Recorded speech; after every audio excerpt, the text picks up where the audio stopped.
Van Gogh would often come here to paint this glorious landscape. He'd come here at night with candles around his hat. But, I thought Van Gogh painted generally in Europe.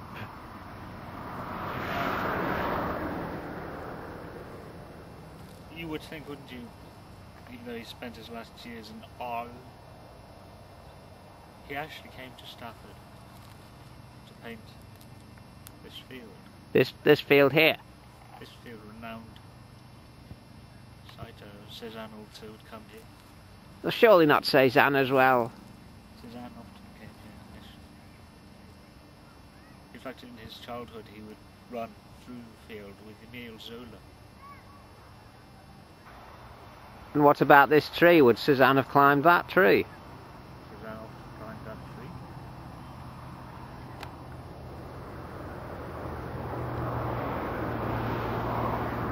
Yes, Cézanne always remembered this field as a man late in life, and always thought it'd be wonderful to go back to Stafford. But there's no mention of Cézanne anywhere. Even speaking of setting foot in England, let alone coming all the way up here to Stafford. Where do you get this? Where have you got this from? Extensive research over many years. What research? That this field was painted often by Van Gogh and Cézanne. Often they would come here together to paint this field. Picasso would sometimes come and sit with them and criticise their paintings. Well, Picasso never met Van Gogh, and certainly not in England. I think I know, you know, all of these great painters lived at the same time as each other. Anyway, this... Sorry, you said that all great painters lived at the same time as each other, as one another. That's right, you know, you have to go through the list. Giotto, Watteau, Van Gogh, Valacqua, and Van Gogh all knew each other intimately. What about Klimt? What about Klimt? Klimt was a bit, well, yes, I suppose Klimt, although he was a bit of an individualist. You suppose that Klimt was around at the same years as Giotto and Picasso? Whether he knew Picasso or Van Gogh, that they lived at the same time, but perhaps they didn't meet. Is that what you're saying? No, they didn't all meet. Anyway, this is rubbish. At the time, I was walking with Andy Warhol, Old Croft Road. Oh yes. And we'd stand here with Van Gogh, and and Warhol was there with his photograph, so he could make some kind of prints of the field. And Van Gogh. I find this hard to believe, I must say. Well, it's true. Looking at any art textbook, you discover that. But I've looked in every art textbook, and I found no mention of Andy Warhol living in the same century as Giotto, let alone coming to this field to make prints. Van Gogh and Warhol both knew me intimately, in all senses of the word. In this field? I said to Van Gogh once, I'm sorry, Van Gogh, but I can't see you again. And he went off and killed himself. That was the reason he killed himself, because I broke off our friendship. And he valued our friendship so highly that he couldn't live with. He valued it more than... Not being able to see me again for the rest of his life, so he killed himself. He valued that more than his own life? That's right. That's what you're saying to me? That's what I'm saying to you. Here in this field? Here, in this very field, where the greatest artists who have ever lived once stood with me. Yes. And looked out onto this glorious vista. Well, it is nice, but I really can't see Cézanne, Giotto, who else he said, Velasquez, all standing in this field.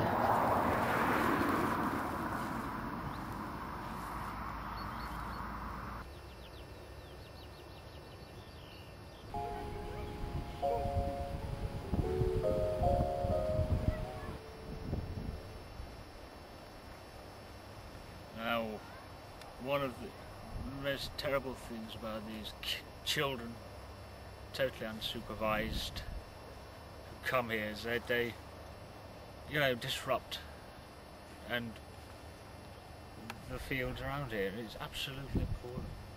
If you just look down here for a moment, just follow me down here, and you see the kind of things that happen when these louts trespass onto my land. This stone used to be here. It has moved about 1.25 inches from where it was supposed to be. And also these twigs, I distinctly remember this twig was facing that way. Now look, it's there.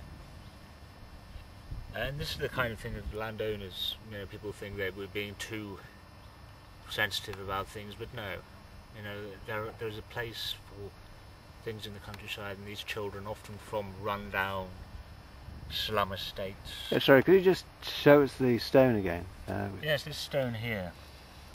It should have been there. Is that a hole there that is? There's a hole they've kicked it where it used to be. Yes. They've kicked it out, have they? And well, they moved it somehow. Either kicked it out, or yes. Yes. Just sheer vandalism. Is there anything else along this path, or is it? Yes, this stick was actually over here once.